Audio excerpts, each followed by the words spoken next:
Assalamualaikum warahmatullahi wabarakatuh. Selamat pagi Bapak Ibu dan teman-teman sekalian. Perkenalkan, nama saya Deslani Hafsa dari kelas 2IB17. Pada hari ini saya akan membahas salah satu lembaga penting dalam sektor keuangan Indonesia, yaitu Otoritas Jasa Keuangan atau OJK. Lembaga ini memiliki peran sentral dalam mengawasi dan mengatur industri jasa keuangan Indonesia. Selain itu, lembaga ini juga memiliki banyak sekali fungsi utama. Salah satunya yang akan saya bahas pada hari ini, yaitu inovasi teknologi sektor keuangan, aset keuangan digital, dan aset kripto. Sebelum masuk ke dalam materi yang akan disampaikan dalam PowerPoint hari ini, dalam PowerPoint ini terdapat 4 pembahasan pokok. Yang pertama ada fungsi dan tugas pokok, yang kedua ada struktur organisasi, yang ketiga ada regulatory sandbox, yang keempat ada perizinan ITSK, aset keuangan digital, dan aset kripto.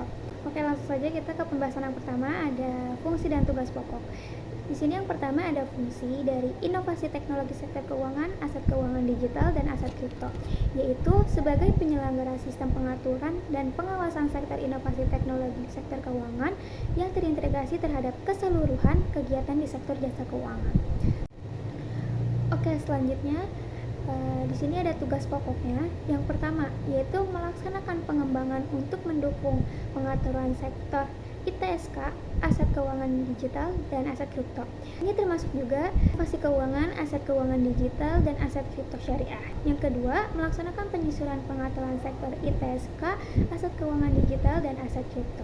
Yang ketiga, melaksanakan pengembangan sistem pengawasan sektor ITSK, aset keuangan digital, dan aset kripto. Ini juga termasuk standar, norma, pedoman, kriteria, dan prosedur pengawasan. Selanjutnya, melaksanakan pembinaan, pengawasan, dan pemeriksaan terhadap pihak yang memperoleh izin atau persetujuan atau pendaftaran dari OJK dari pihak lain yang bergerak di sektor ITSK, aset keuangan digital, dan aset kripto. Lalu selanjutnya, memberikan perintah tertulis, menunjuk dan menetapkan penggunaan pengeluaran statuter terhadap pihak atau lembaga jasa keuangan yang melakukan kegiatan di sektor ITSK, aset keuangan digital, dan aset kripto. Ini untuk mencegah dan mengurangi kerugian konsumen, masyarakat, dan di sektor jasa keuangan. Lalu selanjutnya melaksanakan penegakan hukum atas pengaturan di sektor ITSK, aset keuangan digital, dan aset kripto. Lalu selanjutnya melaksanakan pemeriksaan khusus terhadap penyimpangan yang diduga mengandung unsur pidana di sektor ITSK, aset keuangan digital, dan aset kripto.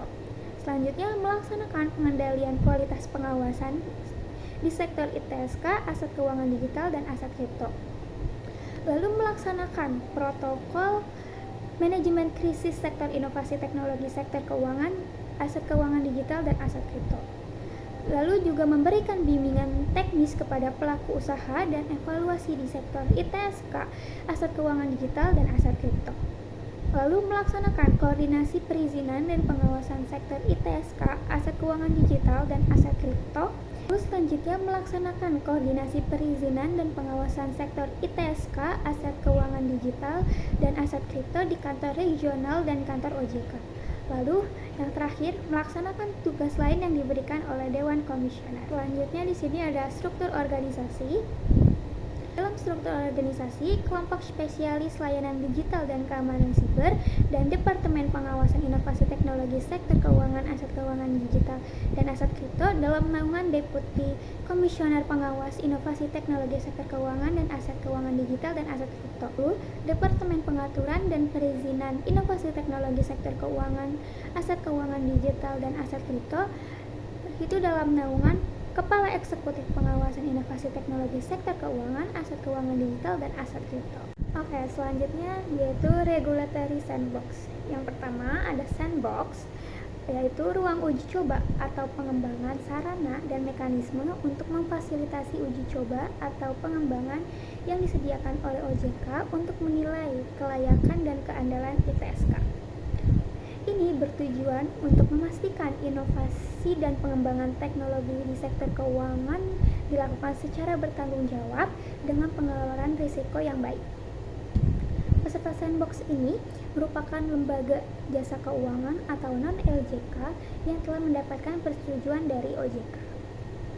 Kewenangan OJK ini dalam penyelenggaraan sandbox diatur dalam Peraturan OJK Nomor 3 Tahun 2024. Yang kedua, hasil regulatory sandbox berdasarkan POJK 13-POJK.02-2018. Terdapat penyelenggaraan inovasi keuangan digital yang sedang dalam proses permohonan pencatatan atau peserta sandbox yang masih dalam pelaksanaan yang masih mengacu pada POJK IKD. Pada pasal 50 POJK ITSK mengatur peralihan ketentuan bahwa penyelenggara inovasi keuangan digital yang dalam proses permohonan pencatatan dan peserta sandbox yang masih dalam pelaksanaan sandbox. Lalu, hasil sandbox dalam mengacu pada POJK IKD pada April 2024 dengan hasil sandbox sebagai berikut. Yang pertama, terdapat 108 penyelenggara ITSK yang dikelompokkan ke dalam 15 klaster dan model bisnis. Yang kedua, atas 108 penyelenggara ITSK dimaksud, sebanyak 36 peserta sandbox mendapatkan status direkomendasikan dengan kewajiban melakukan pendaftaran atau izin usaha kepada OJK. Yang ketiga, 36 peserta sandbox tersebut dikelompokkan ke dalam dua jenis model bisnis yang akan diatur dan diawasi oleh OJK, yaitu model bisnis Innovative Credit Scoring atau ICS atau pemeringkat kredit alternatif atau PK, dan model bisnis penyelenggara agregasi jasa keuangan yang terdiri dari model bisnis agregator, financing agent, funding agent, dan wealth tech. Aspek yang wajib disampaikan setelah peserta sandbox diberikan status rekomendasi: yang pertama, kelembagaan dan tata kelola; yang kedua, model bisnis; ketiga, teknologi informasi; dan yang keempat, kemitraan. Selain itu, hasil sandbox yang dinyatakan oleh OJK yaitu terdapat lulus dan tidak lulus. Peserta yang dinyatakan lulus harus mengajukan surat izin usaha kepada OJK dalam masa berlaku surat lulus yaitu selama 6 bulan. Dan dapat diperpanjang berdasarkan pertimbangan OJK. Dan bagi peserta yang tidak lulus, peserta harus menghentikan kegiatan operasional bisnis, inovasi produk, dan layanan yang menggunakan model bisnis yang diuji coba dan dikembangkan dalam sandbox. Di sini beberapa mekanisme sandbox berdasarkan POJK nomor 3 tahun 2024, pelaksanaan uji coba dan pengembangan inovasi dalam sandbox yang dilaksanakan dalam jangka waktu paling lama 1 tahun sejak persetujuan yang diberikan oleh OJK. Lalu di sini juga terdapat kriteria kelayakan sandbox. Yang pertama, inovasi yang memiliki cakupan ruang lingkup sektor jasa keuangan yang akan digunakan oleh konsumen, mitra, dan atau masyarakat di Indonesia. Lalu, inovasi yang memenuhi unsur kebaruan atau memiliki unsur pembedaan signifikan dengan yang telah dilakukan sebelumnya di sektor jasa keuangan. Lalu, inovasi yang memberikan manfaat, meningkatkan pelayanan, dan memberikan nilai tambah kepada konsumen, masyarakat, dan ekosistem sektor keuangan. Lalu, inovasi yang telah siap untuk dilakukan pengujian dan pengembangan. Selanjutnya, inovasi yang memerlukan dukungan uji coba dan pengembangan serta belum dilakukan pengaturan dan pengawasan sebelumnya dalam ketentuan yang berlaku di sektor keuangan. Dan yang terakhir, kriteria lain yang ditetapkan oleh OJK. Selanjutnya di sini ada kriteria lulus sandbox. Yang pertama, telah melaksanakan skenario uji coba dan pengembangan inovasi produk, aktivitas, layanan, dan model bisnis pada rencana pengujian.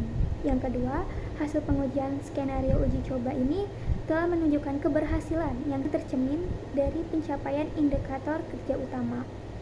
Lalu, rencana mitigasi risiko ini dapat diimplementasikan selama masa uji coba dan pengembangan inovasi yang dibuktikan dengan dokumen pendukung. Lalu, inovasi produk, aktivitas layanan, dan model bisnis yang diuji coba tidak melanggar ketentuan perundang-undangan yang berlaku selama proses uji coba dan pengembangan inovasi. Lalu yang terakhir, memiliki rencana operasional bisnis yang memadai dan berkelanjutan setelah dinyatakan lulus sandbox. Oke, selanjutnya di sini ada pusat inovasi. Terdapat 5 peran pusat inovasi OJK. Yang pertama, pendampingan bagi inovator teknologi di sektor keuangan dalam akselerasi pengembangan inovasi teknologi dan model bisnis yang dapat dipergunakan secara luas di sektor keuangan. Yang kedua, pengembangan standar teknologi di sektor keuangan. Yang ketiga, akses dan penggunaan data untuk uji coba dan pengembangan inovasi. Yang keempat, pelaksanaan diskusi dalam memastikan kepatuhan atas ketentuan peraturan perundang-undangan, pengembangan kebijakan terkait ITSK. Lalu yang terakhir yang kelima, yaitu kegiatan lain dalam pengembangan ITSK dan ekosistem keuangan digital. Lalu selanjutnya di sini ada perizinan ITSK, aset keuangan digital, dan aset kripto. Untuk perizinan ITSK berdasarkan pasal 4 POJK 3/2024, penyelenggara ITSK wajib memenuhi ketentuan perizinan yang diatur oleh OJK. OJK memberikan surat izin usaha kepada entitas yang menyelesaikan proses perizinan di mana entitas terdiri dari peserta sandbox yang lulus. Lalu perizinan aset keuangan digital termasuk aset kripto. OJK telah menerbitkan Peraturan Otoritas Jasa Keuangan atau POJK nomor 27/2024 tentang penyelenggaraan perdagangan aset keuangan digital termasuk aset kripto atau POJK AKD-AK dan Surat Edaran Otoritas Jasa Keuangan atau SOJK nomor 20/SOJK.07/2024 tentang penyelenggaraan perdagangan aset keuangan digital termasuk aset kripto yang memuat pokok-pokok peraturan terkait. Sekian yang bisa saya sampaikan pada materi hari ini. Kurang lebihnya mohon maaf. Wabillahi taufiq wal hidayah. Wassalamualaikum warahmatullahi wabarakatuh.